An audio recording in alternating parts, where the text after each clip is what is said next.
Welcome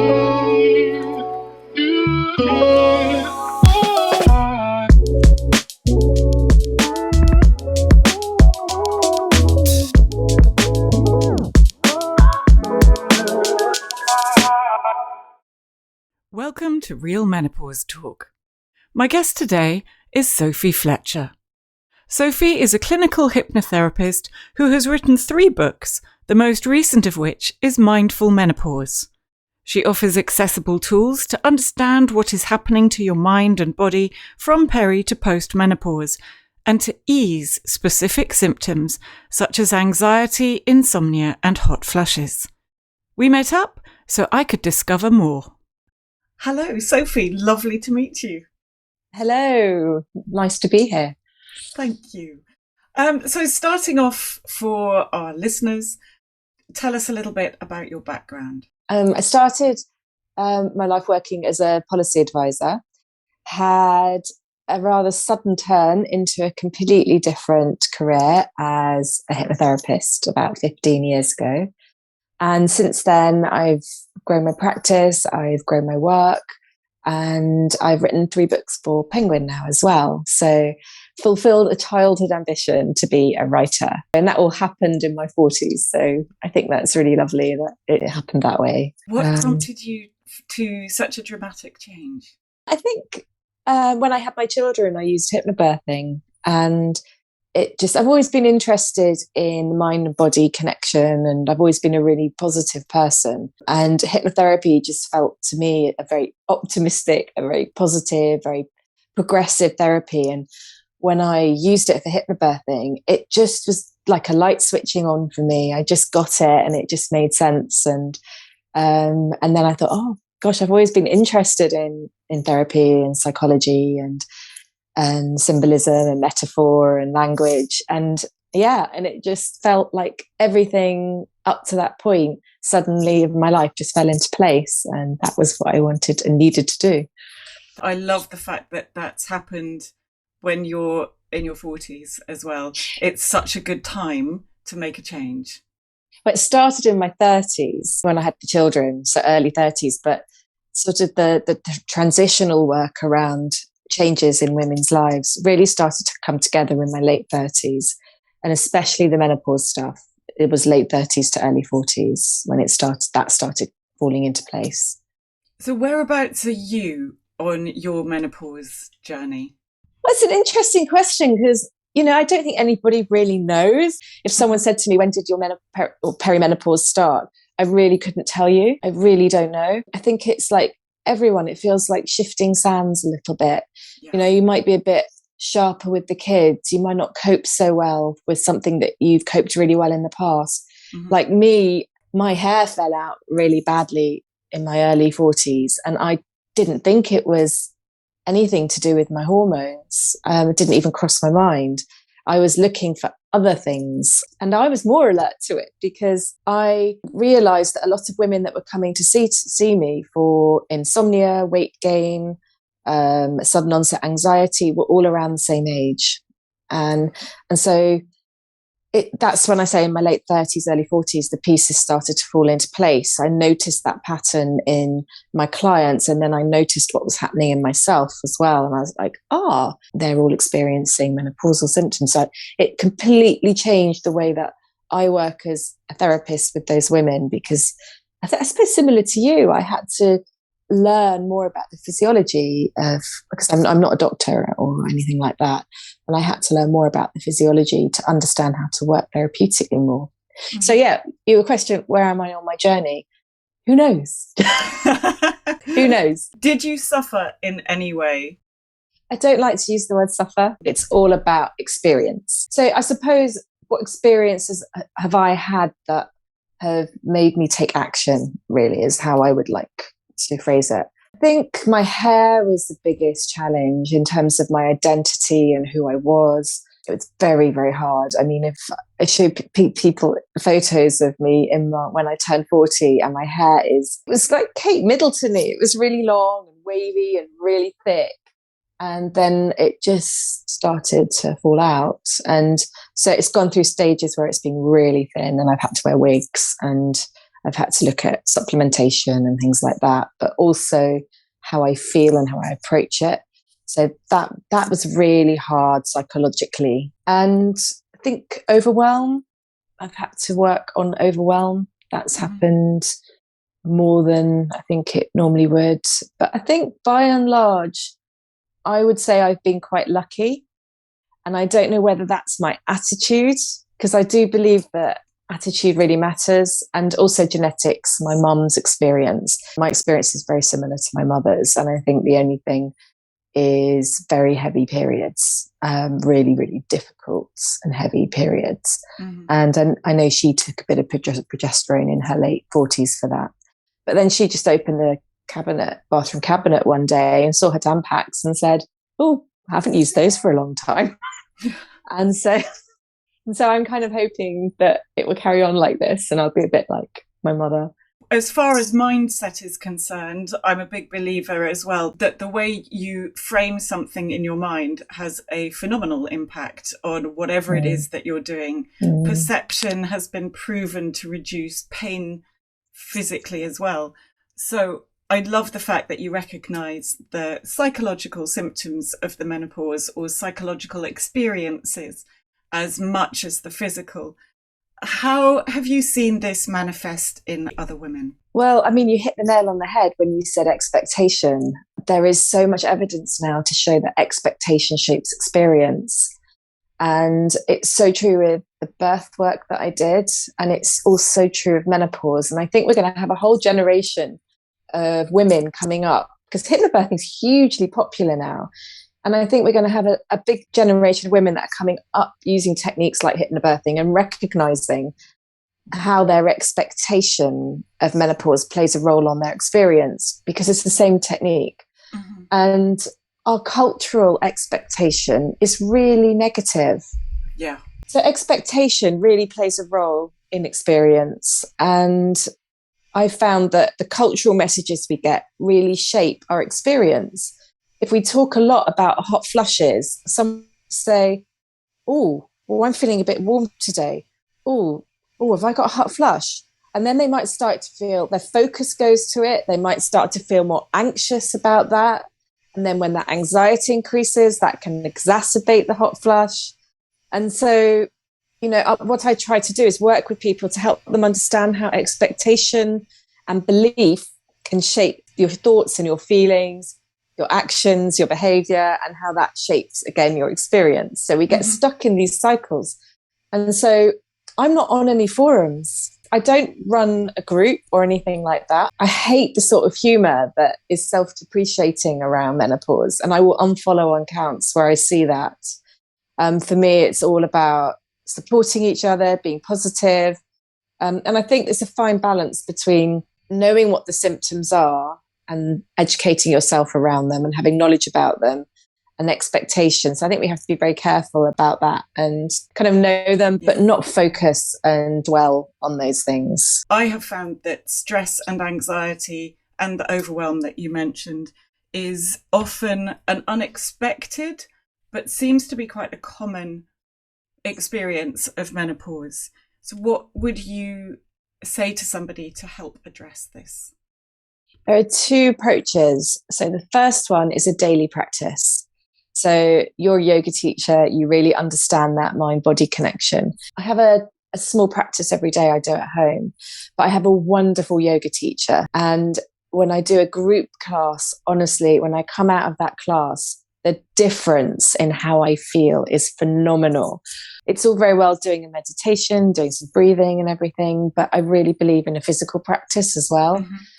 And so I think an ongoing practice of meditation or yoga is immensely helpful in emptying your stress bucket daily. I think if you don't do that daily, that's when you get overwhelmed, because that bucket is never emptied. It just gets higher and higher and higher and fuller. But that's not to say if something really big happens in your life and something is sudden and unexpected, or you're struggling with a lot with work and home, that can be harder and it might be a sudden moment. So it's good to have on the spot tools as well that help you just pause and stop and bring that anxiety and overwhelm down. And they can be very simple breathing tools like grounding exercises. You can learn hypnosis trigger words and scents and things like that. So something you can smell, or a word that just you can condition, and when you say it, it brings you back into your soothing system really quickly. I think the two go together.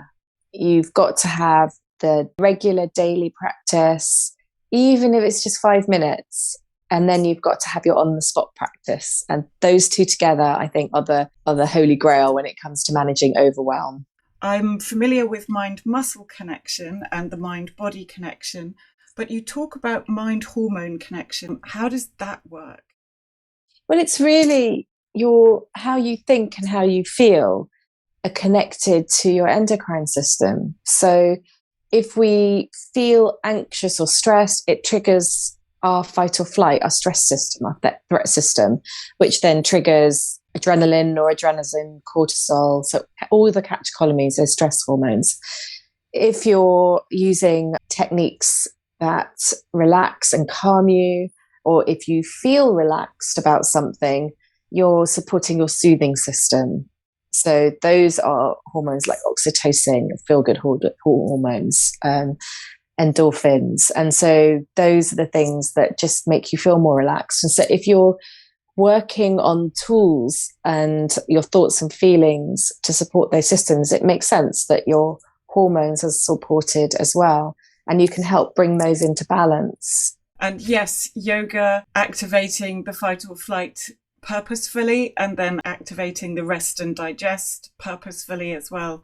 Incredibly beneficial. What would you say to anybody who says they don't have time for meditation?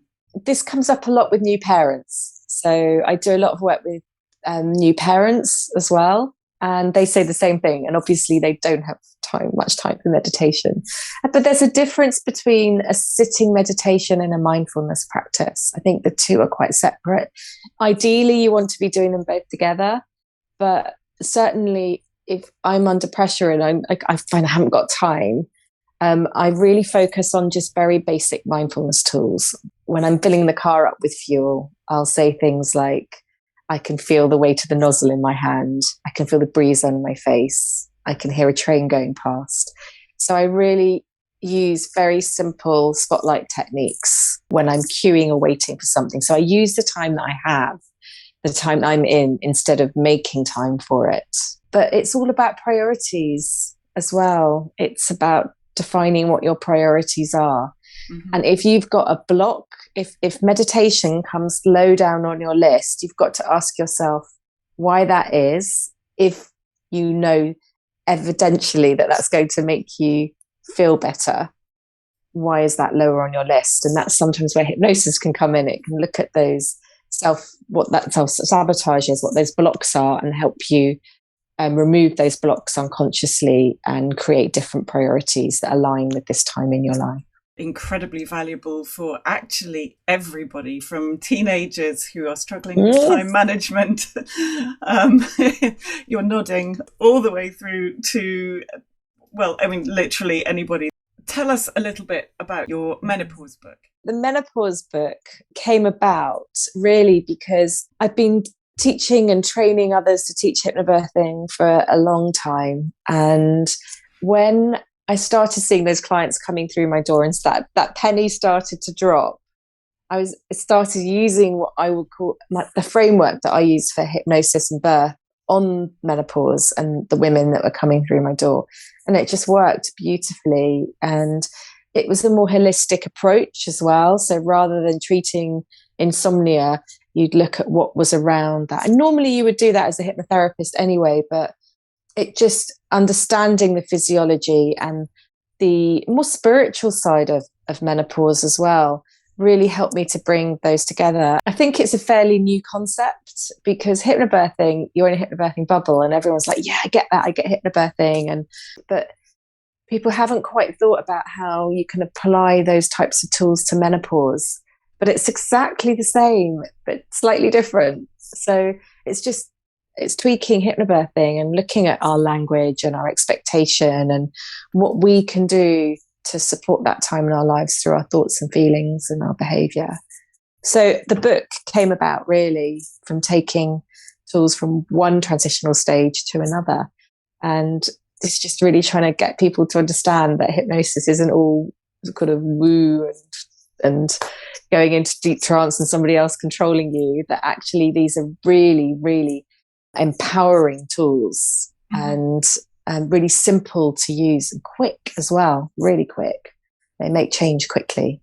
I think there are very distinct phases linked to our reproductive cycle, actually. So I think those are adolescence, so in the menarche, the start of the periods. Then you've got, if you have children, birth and motherhood. There is so much wrapped up in there because if people aren't able to have children for any reason as well, that can also bring other challenges and I think quite transitional as well. And then menopause. And all of them seem to be stages of our lives where we are both vulnerable in terms of how we feel emotionally and psychologically and spiritually, but also physiologically. There are changes happening in our brains. So physiologically, we're quite vulnerable as well. And also there is that strength there. So out of that space, it's almost like we're able to recalibrate in a way for the next stage of our lives. It's like a switch, gear change or something. And we have to look after ourselves and nurture ourselves in those stages. And through that nurturing, that brings great power, I think. And it can sound a bit out there, but actually those types of changes in ourselves therapeutically are very well known. So, it's type of growth that happens through change.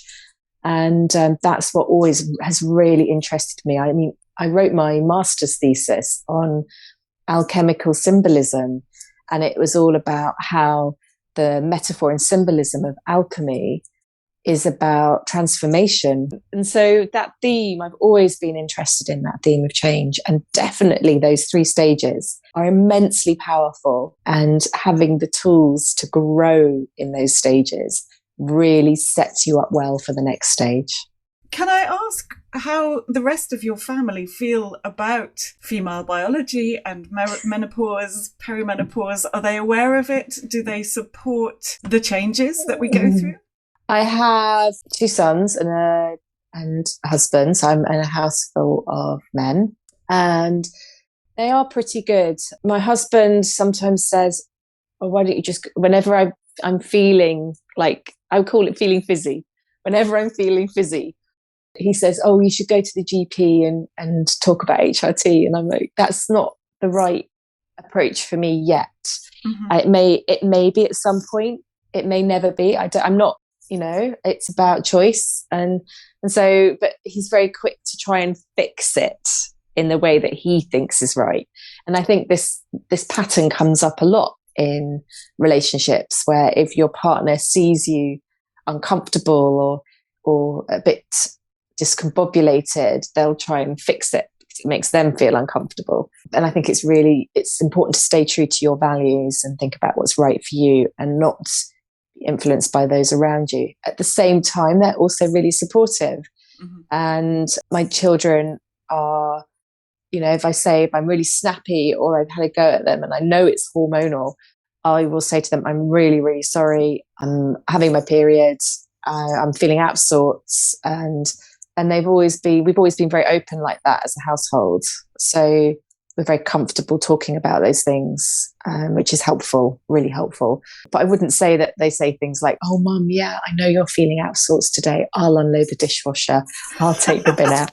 They're 16 and 17, so there's still time. The fact that they talk about it openly it's great. Yeah. I am very happy about the fact that by and large, we seem to have reached a place where girls and boys talk about periods, or they'll support each other through whatever they're experiencing without the drama or the shame that I certainly felt as a teenager, which it was very misplaced, but we're moving from there. We are. A friend of mine, Millie Hill, has just brought out a book. I can't remember the title of it.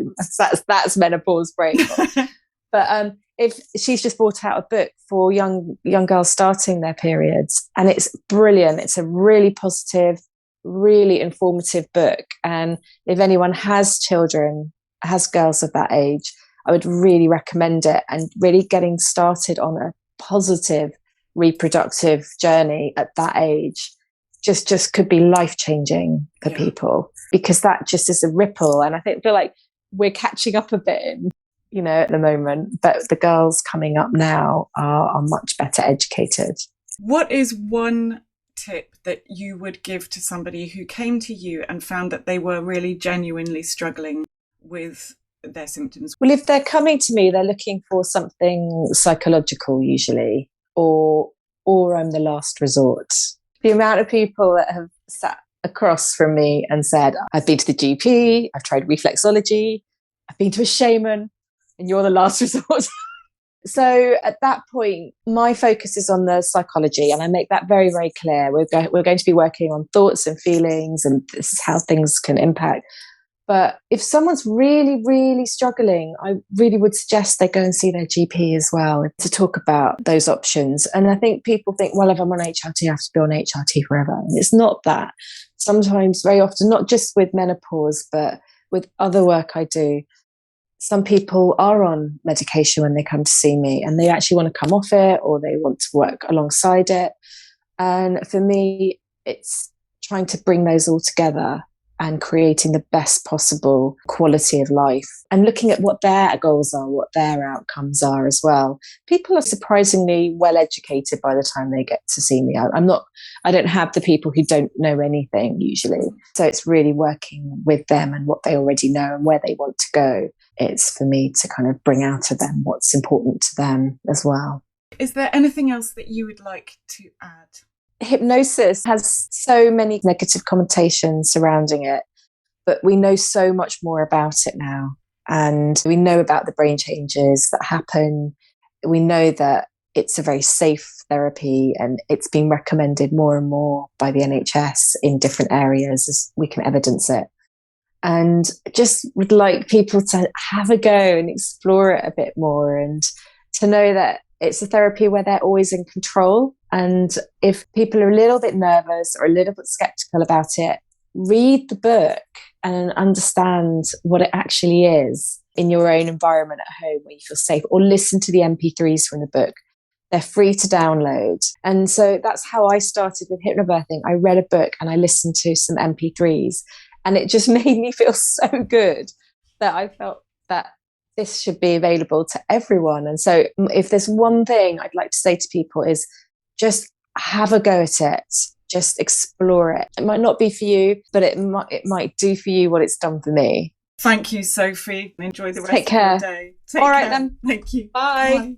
You can find Sophie's book at mindfulmenopause.co.uk and on the links on our website, realmenopausetalk.com. And a thank you to our partners at Hello Day for vegan supplements that are all natural and support you in mind and body. Use code RMTPodcast for a 15% discount, a tote bag and free delivery. Thank you for listening. I look forward to seeing you in the next episode.